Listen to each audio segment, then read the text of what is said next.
You're listening to episode 168 of Present Moment.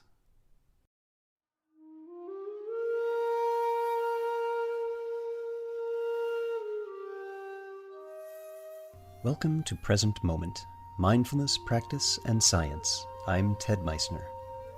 Present Moment is a podcast with interviews, conversations, and roundtable discussions.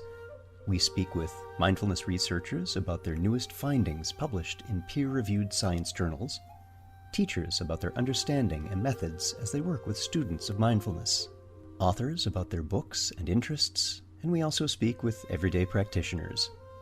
The website presentmomentmindfulness.com has show notes for each episode along with resource materials. Today we speak with teacher Wendy Quan about bringing mindfulness into the workplace.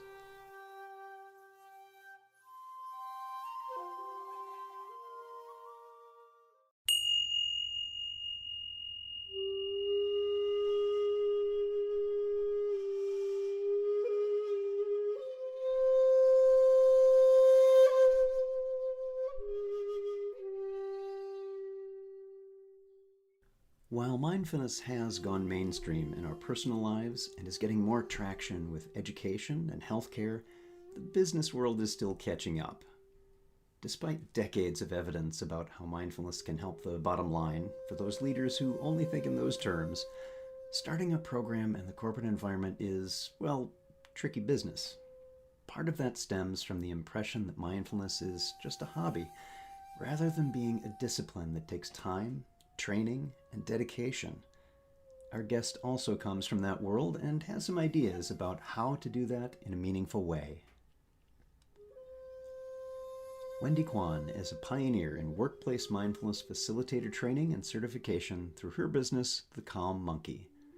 She's the featured expert in the newly released video course Mindfulness for the Workplace on the great courses, Wondrium and Audible, so you can create a better experience for yourself at work and in life. Our guest today is Wendy Quan. Wendy, welcome. Good to see you again. Hi, Dad. I'm happy to be here with you.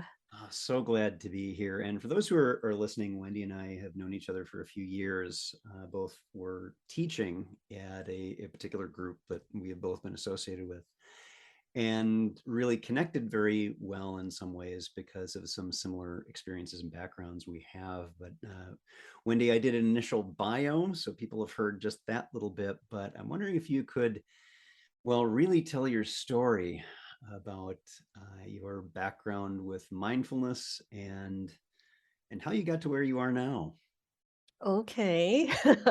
I'm happy to do that. And I'm going to give you an abbreviated version, hitting the highlights. So basically, I had a really long career in the corporate world in different management roles, primarily human resources, organizational development, IT, and most recently, change management.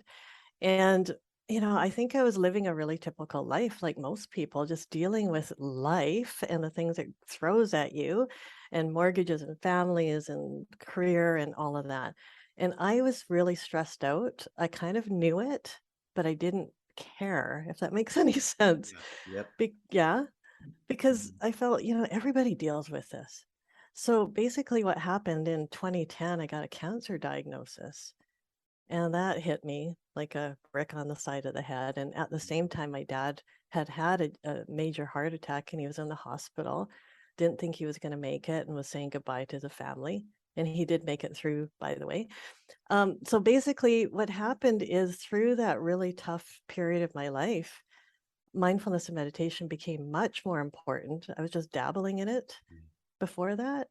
And boy, it just gave me so much strength and clarity on the decisions I had to make and how I wanted to have the journey through all of this. And then fast forward a little bit from there, when I returned back to work, I was working at a health insurer organization as the change manager. Yep, just like you, Ted. As a change manager in charge of the people side of change for this massive 7-year project that was super stressful that I actually thought contributed to my cancer. And here I was going back to that role, very fearful. And my some of my coworkers asked me to teach them what I knew about mindfulness meditation. And I thought, who am I to teach that? Because I'm just doing it myself. And I realized that I did know a lot because I had gone to a lot of workshops, read a lot, practiced a lot, retreats, everything. So basically, so that all happened in 2011 when I started doing volunteer mindfulness sessions at work. And it evolved into collecting data about the benefits that people were getting, combining mindfulness with change management to help people through tough change, helping other organizations implement mindfulness. Mhm. And fast forward to today, now I have the Calm Monkey. So I quit my corporate role in 2016 completely, took the big leap into the big unknown, started the Calm Monkey, and what I do now is just such a I'm so lucky. I train and certify mindfulness facilitators in the corporate workplace, and I help organizations implement mindfulness. And that brings us up to today. Well, thank you for that overview. And for folks who are listening, in my own sit group on Monday nights, I've sent a couple of the folks that are part of that community through Wendy's training and certification, and they have all said just glowing things, which Mm. was of course expected, knowing you that it would be Thank a very you. good and solid program. And that has really helped because now those individuals are able to host our Monday community sit. And Oh, it's just a that's wonderful. tremendous thing. So thank you so much for your dedication and all of Oh, well, I'm the lucky one. All these facilitators, yeah, we train people from all around the world.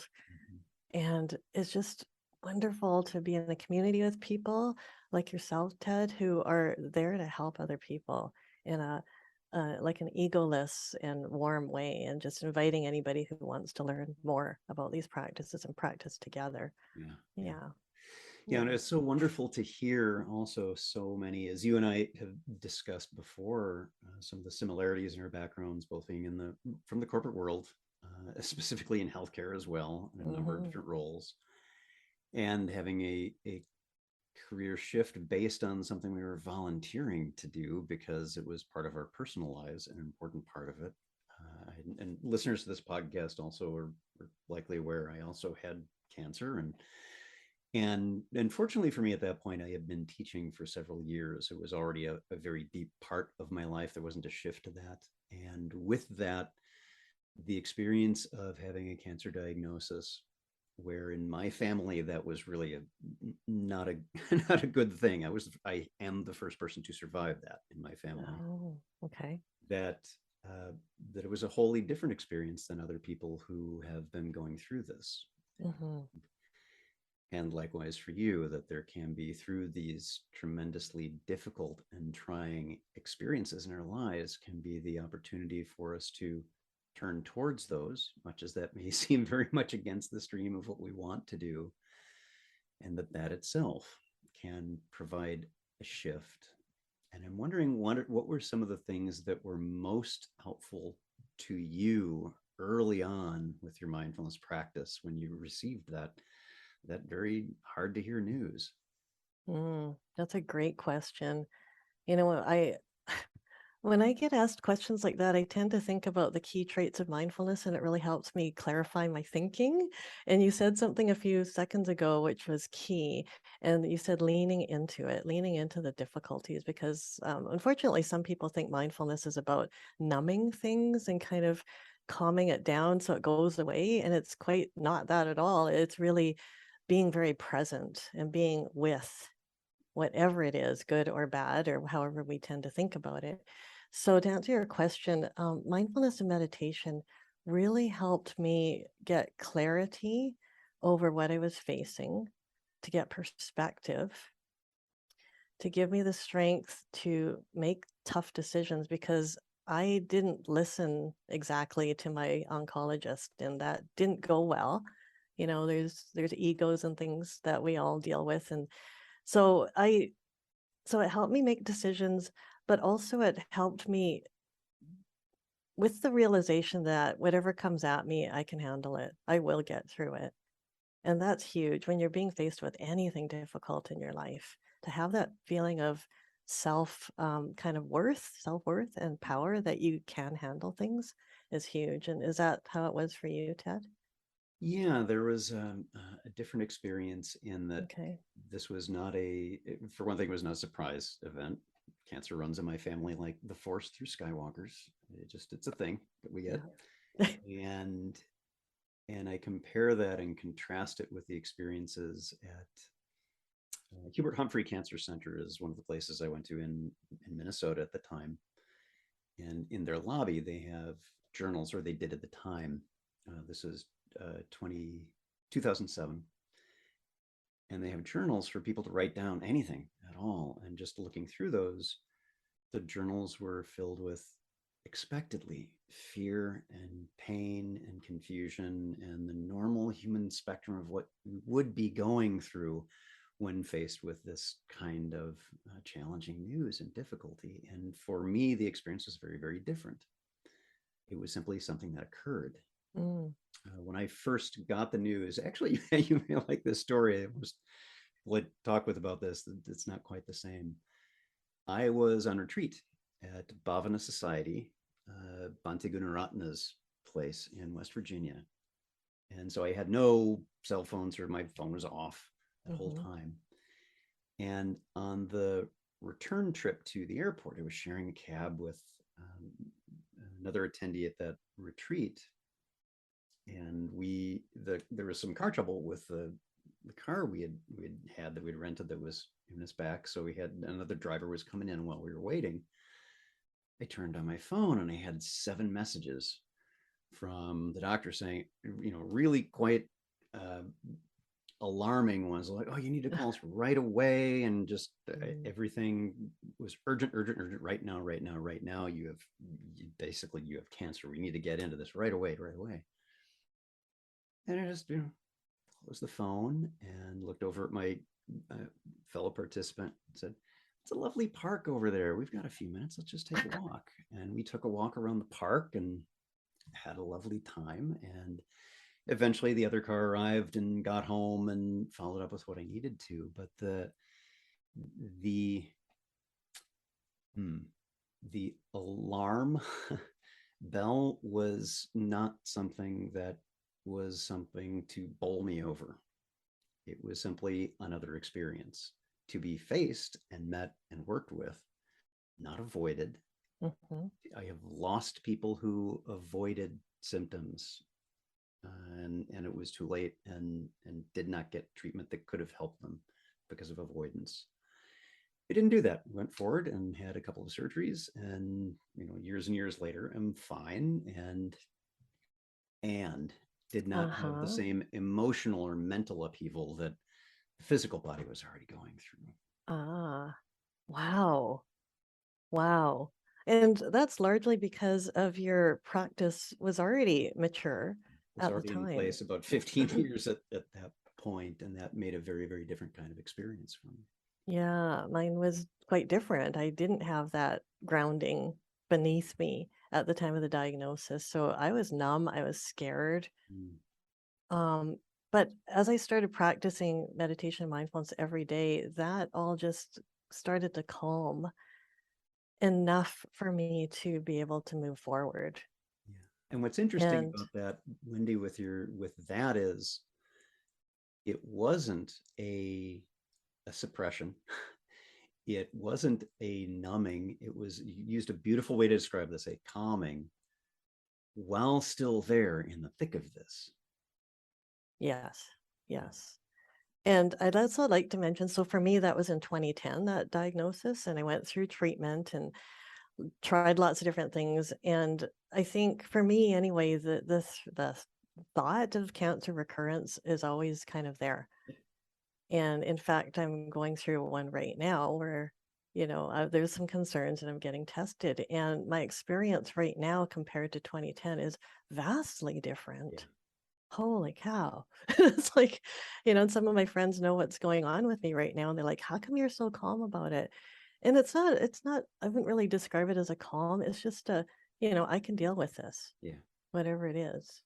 Yeah. It is Yeah. the Thank you for confidence born asking. of experience that I've been through this. I can do it. I got Mm-hmm. this. Yes. Yes.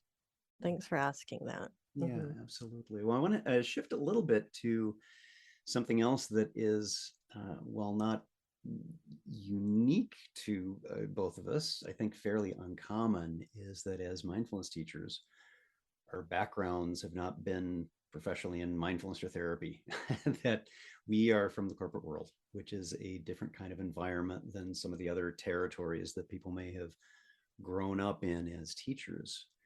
And so I'm curious for you about what was that shift like when you got to the point where, no, I need to make a shift. The corporate world is, it's a place I've learned so much there and has been wonderful. And there's this other thing. What was that shift like for you? Ah, what a question. Okay, let me see if I can hit on the highlights here. I think like a lot of people, I enjoyed my career from a certain points of view. Like it was fulfilling being with people, good corporate paycheck and the benefits and all of that. But for actually a number of years, I longed for something else, but I didn't know what that was. I love to help people. And being in change management and human resources, I thought I would get that, and I didn't get enough of it by any chance, stretch of the imagination. So what I did is I kind of went parallel. I worked, and at the same time I started helping organizations start up mindfulness. Then I created the facilitator training and certification also while I was still working in my corporate job. And I did that. I ran parallel for a little while for a few reasons. One being I needed to get my confidence. Like, can I really do this? Secondly, to go through the mind shift of the security, the so-called security, Yeah. right? And you know what I mean by that, of Mm-hmm. a corporate job, the paycheck and the benefits and whatnot. And then the third thing was because my specialty was helping organizations start up mindfulness in the workplace, I felt like the world had to be ready enough to hear that message and to, so I would have clients basically. Yep. So all those things came together. And when I actually decided to take the leap, boy, it was a leap of faith. And it was also this huge passion that I just knew I had to do it Mm-hmm. and take that risk. And the risk being, I did not have a business development or marketing background or product development background at all, at all. So, I just dove into it and got a hold of experts to help me out and learned from them. And the right people always came along right at the perfect time to offer me help along the way. And nobody does this alone, right? Right, right. And yeah, and I've never looked back. It's just the most heartwarming, joyous thing I've ever done. Mhm. And I've been at this solidly for how many years now? About 8 years, Yeah, yeah. and still get up every morning just as excited as I was the first day. So I'm really blessed. Wonderful, wonderful. And you mentioned some important things about that is that without the expertise in, say, marketing or business development, at least in this way, and starting separate, nonetheless, being able to be successful with this, in part, of course, carried by passion and interest for this work, and also not forgetting the practicalities of needing to get it done. And I think having a bit of a background in these different territories that you described, HR, IT, these other things, Yeah. lend itself to you knowing, here are some gaps that I may not have. Here are some things I can do on my own. And here's others where, yeah, I need to listen to others to help with that. And leading to, it's not entirely on your own. And that's fine. There's nothing wrong with that. And that Hmm. creates something wonderful. Hmm.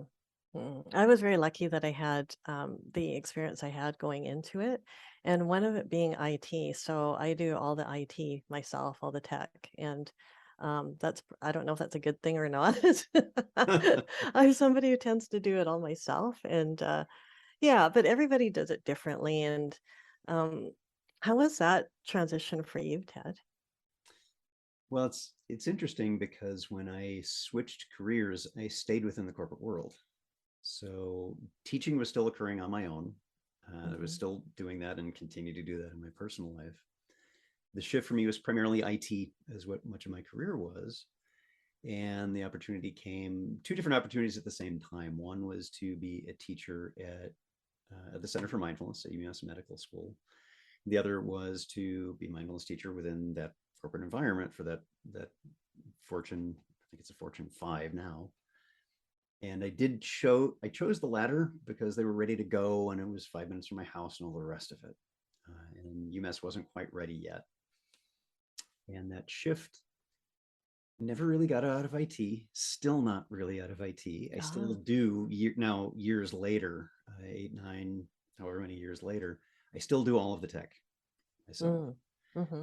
And joined a team that had typically around 6 people involved with it. And so there wasn't all that much of a shift. The kinds of work I was doing was different. I got to spend much more time doing content development and teaching than I did before throughout the day during the waking hours, not in the evenings or weekends, but now during the day. But all of the other skills that I'd had over the years were still really being used and still are now. And so the shift is more along the lines of I am the only person in my very, very, very, very large company who's exclusively doing mindfulness and program development and teaching. And with circumstances shifting a bit in that particular company, the team of 6 is now just me. And in some ways, that's been very freeing in that, well, there's no one really here to say, no, don't do that. So I'm going to go ahead and do that. And the things that I've done now for 2.5 years have been more successful than they were before. Broken the ceiling on scale for the programs that we teach due to shifts that I'd encouraged a long time ago, but finally I could just go ahead and do them. Created new programs, and the outcomes to those programs as measured by Net Promoter Score or feedback, direct feedback. What did you like about the course? What didn't you? What would have made it better? Most of what people say what would have made it better is either nothing or give us more. We want more classes, longer classes, whatever you can do. That's great. And using instruments like depression, anxiety, and stress scale, DAS-21, show really, really good positive results. It's not just about maybe I'd be curious to hear what you think about this. Many of the instruments we use for mindfulness will tend to be focused on mindfulness. Do you pay more attention? Like, well, okay, so we measure that. I would think so. But to me, that never really got to the heart of why we're doing it. I honestly don't care if you're paying more attention if your experience with what is going on in your life is different. Yes. Tell me about what your thoughts are. Oh gosh, you opened up a whole subject there, and I love it. I love it. I just finished filming a course that I'd love to tell you a little bit about in a minute. Yeah, And I I was going to ask put about that. I put some of this in there because, there's lots of places you can learn mindfulness from, and you're absolutely right. It's all about being present and paying attention and noticing. But why are you doing that? And what does it really get you? And how do you go deeper as well? Right. Yes. So to me, it's like, okay, yes, we can learn to do that. And it is super important. It raises a self-awareness. But then what's your very next action? To me, it's about what's your very next action? How do you show up in the world when you're doing anything, whether it's something at work or having a difficult conversation with somebody? If you're very aware of what's going on within you and you're noticing what's going on with the person that you're talking to or a customer or whatever it is, what is your very next action that's going to be a conscious action? Right? And I see you smiling at me Yes, because exactly. It's what's next. What it's do you do and how are you in this moment? right. Because quite often, if we're not self-aware, we're just on this autopilot and we have, perhaps strong reactions that we're not really thinking about it, this autopilot behavior. And, I still do that too, absolutely, right? But it's about catching yourself as much as you can. And then it gets easier and easier to catch yourself when you're going through some difficult things. So is Yeah. that something that you resonate with? Yeah, absolutely. And this is Okay. what occurs. It's interesting. This past week, in one of the courses that I give, one of the shares was around this. This put me in my happy place. I was off on a beach, and I jumped on that. I said, actually, that's not quite what we're doing here. So the guidance around this is what's here right now. We were doing a practice I call home base. I've been using this as part of my MBSR program for many years, rather than awareness of breathing, because breathing is not a comfortable experience for everyone, especially during a pandemic that's primarily respiratory in nature. True. We Yeah. need alternatives for trauma sensitivity and just plain people actually doing the practice. So home base is whatever your comfortable experience happens to be. It might be the breath, might be listening to sounds, might be something else. But it was not picture yourself on a beach or in your happy place, because that's going somewhere else. That's Mhm. taking you away from this moment. And what we're doing here is coming back to this moment and checking in rather than tuning out. And folks said, oh, yeah, that's kind of hard. Like, yeah, Mhm. it is. As I said, this is a challenging program, and you can do it because it's already in you. It's a capacity you've got that we can grow. So it is fascinating that there is that shift between what we're doing as mindfulness teachers that are very familiar with it. We're hip deep in this, and we kind of get that. And folks coming into it who have an impression about, I'm going to stop thinking, stress will go away, my pain will vanish, and everything's going to be like a little vacation as I get away from my life. And it's the exact opposite of all of those things. Exactly. 100%. Agreed. So let's talk. I also want to hear, I'm glad you brought that up because I really wanted to hear about this new course that's coming up. I'm very excited about this happening for you at all, and knowing that there's tremendous confidence that this will be awesome because you've been involved. How did this come up and what is it? Let people know. Oh, thank you. So actually, a while ago, somebody contacted me through LinkedIn, and he was a representative of the Great Courses. And you may have heard of the Great Courses.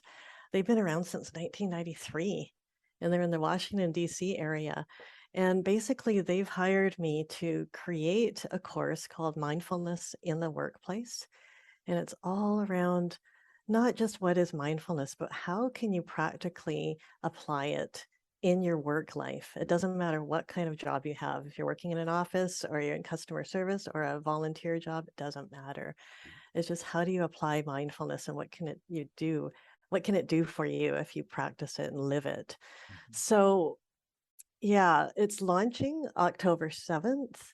And the 3 platforms that it's going to be on is the Great Courses, which, as I mentioned, started in 1993, and they are you can get them individually, DVDs and downloads, but also on their new branded website called Wondrium.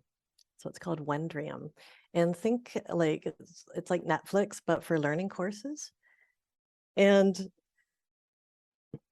And they have just a myriad of wonderful titles, and it's going to be appearing on there as well. And the third platform it's going to be on is Audible. So they'll take the audio from the video and put it on audible.com as well. So just super excited about it. It's going to be 12 short lessons of 30 minutes each, and it's a mix of stories. So you can see the practical application, like how it's helped people. It's a mix of practice because mindfulness is all about the practice. It's your own experience. It's not just listening to lectures about it. It's not an intellectual kind of thing that you can just hear about it and it magically happens. So there's a lot of practice in the course as well. Yeah, excellent. So what was most interesting to you about the filming experience? Because as I recall from seeing some great courses before, they're video and they're live. So what was that like as I think a new experience for you? Yeah, I've been in front of the camera a little bit before, but this was totally different. This is a full-on professional film studio, Mhm. and it was just so fascinating. They had a team dedicated to my project, like an editor, producers, directors, cameramen, teleprompter people, that kind of thing. Yeah. And they flew me to Washington, D.C. and to film for 3 days solid. And two cameras very close up, right in your face. And I needed to be on like 100% Yeah. for 3 days solid. And what had happened was, as a lot of people have a nightmare travel story to tell, I've got one of those too. And I won't get into a lot of details, but basically traveling there, I got stuck at the Toronto Pearson Airport overnight, canceled flights, long lineups, airline's not there to help you. And I spent the first night in baggage claim Oh, without a wink of sleep you're because well I kept rested for your saying, film. "Oh, yeah," Wendy. right before getting on film, right? And because they kept saying, "Oh, your bags should be out in the next hour," and it never came. So I didn't have my luggage for the entire trip. I didn't get my luggage till 5 days after I returned Mm, home. So I didn't have my wardrobe changes or anything I needed. yeah. So that was a test of mindfulness, right? Yeah. Feeling all those emotions like anxiousness or panic about, I need to be in studio the next day and what I'm going to do, what am I going to do? And just it's just being with that. Like, yeah, I was stressed, but once I took the action that I needed to take, like rebooking the flights and all of that, then you kind of just sit back and you don't attach to what happens next because you've done your best. Yeah. Yeah. So, yeah. Wonderful. Mhm. Well, I want to have just one more question and recommendation for the listeners of this episode is Wendy's site is www.thecalmmonkey.com. And Wendy, I'm wondering if you could just say a little bit about what you have there and what some of the services you offer are. Yeah, well, thank you. So the primary service is servicing experienced meditators who have the desire to help other people. So they are the people that come into the program. There's an application to come into the program to learn to be a very skilled facilitator of mindfulness. Like there's so much to it. It's not just about reading a script at all, at Yeah. all. Skilled facilitators must know how to deal with potential trauma, sensitivity, and neurodiversity, and how to build a program that's evidence based and secular, right? And then the second part is learning how to implement it into an organization or a community. I also have research that on there and a toolkit for dealing with change using mindfulness and some free meditations. And I welcome anybody who would love to visit me there and contact me. Thank you. Excellent. Thank you. So that site again, and I will link it on the episode page for this episode, www.thecalmmonkey.com. Our guest today, Wendy Quan. Wendy, thank you so much for being here. Thank you, Ted. I really appreciate it and hope that lots of people will continue and grow their mindfulness practice and see the difference it can make. And I say it helps to create a better experience of life, our human experience. Thank you.